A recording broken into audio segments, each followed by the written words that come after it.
வணக்கம். ஆகாஷ்வாணி புதுச்சேரி மாநில செய்திகள் வாசிப்பவர் கிருஷ்ணமூர்த்தி ராமசுப்ரமணியன்.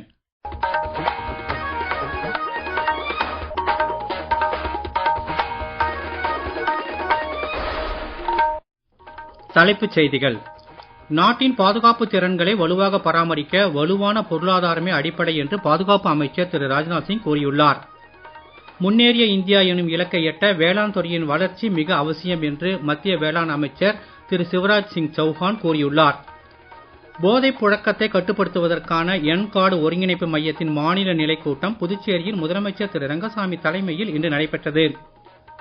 வடமேற்கு வங்கக்கடல் பகுதிகளில் வரும் ஜூலை 3ஆம் தேதி வாக்கில் காற்றழுத்த தாழ்வு பகுதி உருவாகக்கூடும் என சென்னை வானிலை ஆய்வு மையம் தெரிவித்துள்ளது. இனி விரிவான செய்திகள். நாட்டின் பாதுகாப்பு திறன்களை வலுவாக பராமரிக்க வலுவான பொருளாதாரமே அடிப்படை என்று பாதுகாப்பு அமைச்சர் திரு ராஜ்நாத் சிங் கூறியுள்ளார். இன்று வதோதராவில் துடிப்பான குஜராத் பிராந்திய மாநாட்டின் நிறைவு விழாவில் பேசுகையில் அவர் இவ்வாறு கூறினார்.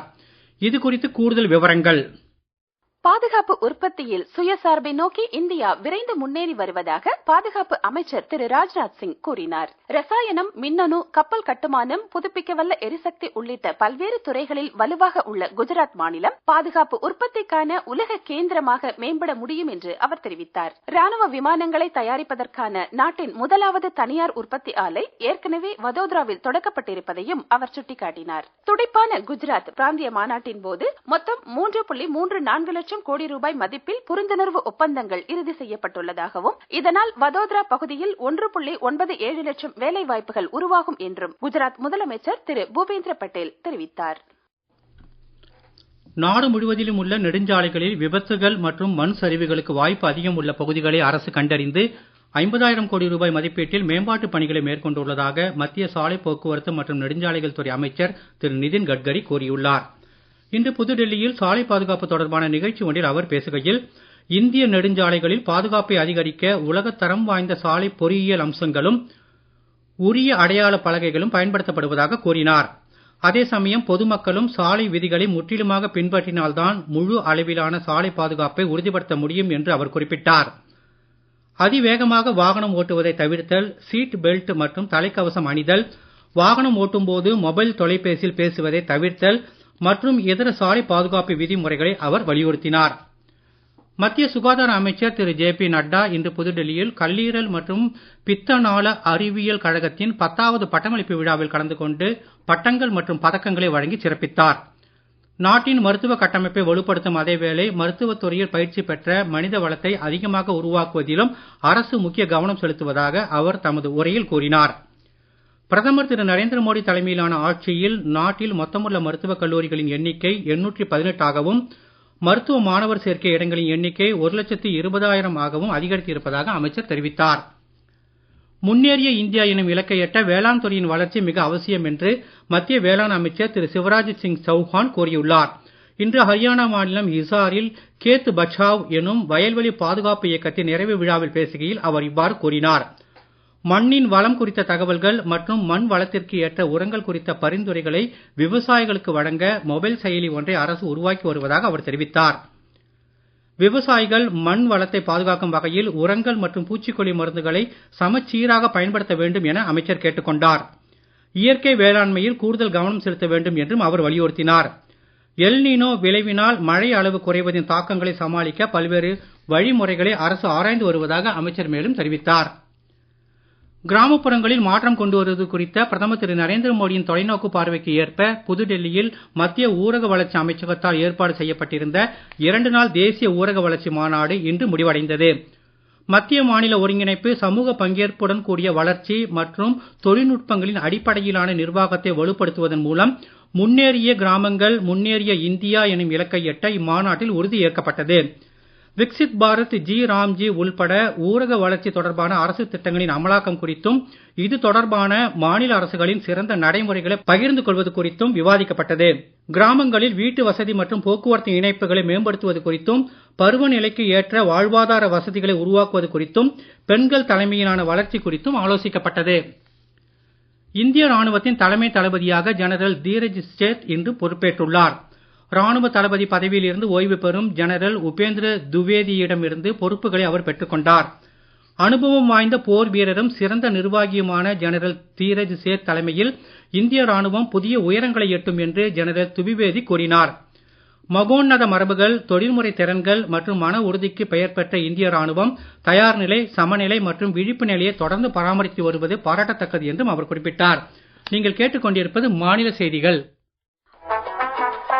ஆகாஷ்வாணி செய்திகளை நேயர்கள் உடனுக்குடன் தெரிந்து கொள்ள எமது புதுச்சேரி மண்டல செய்தி பிரிவின் சமூக ஊடகங்களான @airnews புதுவை என்ற எக்ஸ் பக்கத்தையும், all India radio news Puducherry என்ற Facebook பக்கத்தையும், @RNU புதுச்சேரி என்ற யூடியூப் சேனலையும் அணுகலாம். போதைப் புழக்கத்தை கட்டுப்படுத்துவதற்கான என்கார்டு ஒருங்கிணைப்பு மையத்தின் 11வது மாநில நிலைக் கூட்டம் புதுச்சேரியில் முதலமைச்சர் திரு ரங்கசாமி தலைமையில் இன்று நடைபெற்றது. இது குறித்து கூடுதல் விவரங்கள். கல்வி நிறுவனங்களை சுற்றியுள்ள 500 மீட்டர் பகுதியில் போதைப் பொருட்களை தடுத்தல், போதை கடத்தல் பேர்வழிகளின் செயல்பாடுகளை தொடர்ந்து கண்காணித்தல், கடல்சார் எல்லைப் பகுதிகளில் கண்காணிப்பை தீவிரமாக்குதல், பாரத் போல் உள்ளிட்ட தொழில்நுட்ப வசதிகளை முழுமையாக பயன்படுத்துதல் மற்றும் போதை மீட்பு சிகிச்சை மறுவாழ்வு நடவடிக்கைகளை வலுப்படுத்துவது குறித்து என்கார்டு ஒருங்கிணைப்பு மையத்தின் கூட்டத்தில் விவாதிக்கப்பட்டது. தலைமைச் செயலர் திரு சரத் சௌஹான், வளர்ச்சித்துறை ஆணையர் திரு கிருஷ்ணமோகன், மாவட்ட ஆட்சியர் திரு குலோத்துங்கன், காவல்துறை துணைத் தலைவர் திரு சத்யசுந்தரம் மற்றும் உயர் அதிகாரிகள் பலரும் இக்கூட்டத்தில் கலந்து கொண்டனர். புதுச்சேரி துணைநிலை ஆளுநர் திரு கைலாஷ்நாதன் இன்று மாஹியில் அடல்ஜி சேவா அறக்கட்டளை அமைப்பின் புதிய ஆம்புலன்ஸ் வாகனத்தை கொடியசைத்து தொடக்கி வைத்தார். அறக்கட்டளை உறுப்பினர் திரு KM திருஜேஷ் உள்ளிட்டோர் இந்நிகழ்ச்சியில் கலந்து கொண்டனர். புதுச்சேரி அரசின் பல்வேறு துறைகளில் LDC உள்ளிட்ட பணியிடங்களுக்கு ஆள் எடுக்க கடந்த 28ஆம் தேதி நடைபெற்ற ஒருங்கிணைந்த மேல்நிலை கல்வி நிலை தேர்வுகளில் 20,000க்கும் மேற்பட்ட தேர்வர்கள் பங்கேற்றனர். முழு அளவிலான பாதுகாப்புக்கு இடையே நடைபெற்ற இத்தேர்வுகளுக்கான பூர்வாங்க விடைத்தாள் மாநில அரசின் அதிகாரப்பூர்வ ஆள் சேர்ப்பு இணையதளத்தில் வெளியிடப்பட்டு இதில் ஏதேனும் ஆட்சேபனை இருந்தால் தேர்வர்கள் தெரிவிக்கலாம் என அறிவிக்கப்பட்டுள்ளது. இதைத் தொடர்ந்து தேர்வர்களின் விடைத்தாள்கள் மதிப்பீடு செய்யப்பட்டு அடுத்த கட்டத்திற்கு தகுதி பெறும் தேர்வர்களின் பூர்வாங்க பெயர் பட்டியல் விரைவில் வெளியிடப்படும் என புதுச்சேரி அரசு தெரிவித்துள்ளது. புதுச்சேரி சட்டமன்றத்தில் தற்காலிக சபாநாயகர் திரு அன்பழகன் இன்று உப்பளம் தொகுதிக்கு உட்பட்ட ஆட்டுப்பட்டி பகுதியில் மக்களுக்கு இலவச மனைப்பட்டா வழங்குவது குறித்தும் அடுக்குமாடி குடியிருப்பு கட்டுவதற்கான சாத்தியக்கூறுகள் குறித்தும் நேரடி ஆய்வு மேற்கொண்டார். மாவட்ட ஆட்சியர் திரு குலோத்துங்கன் உடனிருந்தார். தொடர்ந்து இப்பகுதி மக்களின் குறைகளையும் இவர்கள் கேட்டறிந்தனர். ஜிப்மரில் முதுகலை உள்ளூரை மருத்துவ மாணவர்கள் அதிக எண்ணிக்கையை ராஜினாமா செய்வதாகவும் மனநல ஆலோசனை பெறும் மாணவர்களின் எண்ணிக்கை அதிகரித்து இருப்பதாகவும் அண்மையில் வெளியான செய்திகளை ஜிப்மர் நிர்வாகம் மறுத்துள்ளது. உள்ளூரை மருத்துவ மாணவர்கள் தங்களுக்கு விருப்பமான பாடப்பிரிவு மற்றும் கல்லூரி கிடைத்தால் அதற்கு மாறுவது வழக்கம்தான் என்றும், மருத்துவக் கல்லூரிகளில் மாணவர்கள், மருத்துவர்கள் மற்றும் ஊழியர்கள் சொந்த பிரச்சனை, குடும்ப பிரச்சனை உள்ளிட்ட காரணங்களுக்காக மனநல ஆலோசனை பெறுவது இயல்பானதே என்றும் ஜிப்மர் அறிக்கை ஒன்றில் தெரிவிக்கப்பட்டுள்ளது. இது குறித்து தகவல் உரிமை சட்டத்தின் கீழ் பெறப்பட்டுள்ள எண்ணிக்கை விவரங்களை ஜிப்மர் மருத்துவமனையின் கல்விச் சூழல் மற்றும் மாணவர் நலன் தொடர்பான குறைபாடாக எடுத்துக்கொள்ள தேவையில்லை என்றும், ஜிப்மரில் மாணவர்கள் மற்றும் மருத்துவர்கள் நலனை உறுதிப்படுத்த அமைப்பு ரீதியிலான பல்வேறு வசதிகள் அமலாகி வருவதே உண்மை என்றும் ஜிப்மர் நிர்வாகம் கூறியுள்ளது. காரைக்கால் ஆகாஷ்வாணி வானொலி நிலையத்தின் முதுநிலை தொழில்நுட்ப உதவியாளராக பணிபுரிந்த திரு எஸ். இளங்கோவன் 36 ஆண்டு சேவைகளுக்கு பின்னர் இன்று பணி ஓய்வு பெற்றார். ஏற்கனவே திண்டிவனம் LPT, சிதம்பரம் LPT மற்றும் கும்பகோணம் HPTயிலும் அவர் பணிபுரிந்துள்ளார். வடமேற்கு வங்கக்கடல் மற்றும் அதனை ஒட்டிய பகுதிகளின் மேல் வரும் ஜூலை 3ஆம் தேதி வாக்கில் காற்றழுத்த தாழ்வு பகுதி உருவாகக்கூடும் என சென்னை வானிலை ஆய்வு மையம் தெரிவித்துள்ளது. இன்று முதல் வரும் 2ஆம் தேதி வரை வட தமிழகத்தின் ஓரிரு இடங்கள் மற்றும் புதுச்சேரி காரைக்கால் பகுதிகளில் பலத்த காற்றுடன் கூடிய மிதமான மழை பெய்யக்கூடும் என்றும், தென் தமிழகத்தில் ஓரிரு இடங்களில் லேசான மழைக்கு வாய்ப்பு இருப்பதாகவும் வானிலை அறிக்கையில் தெரிவிக்கப்பட்டுள்ளது.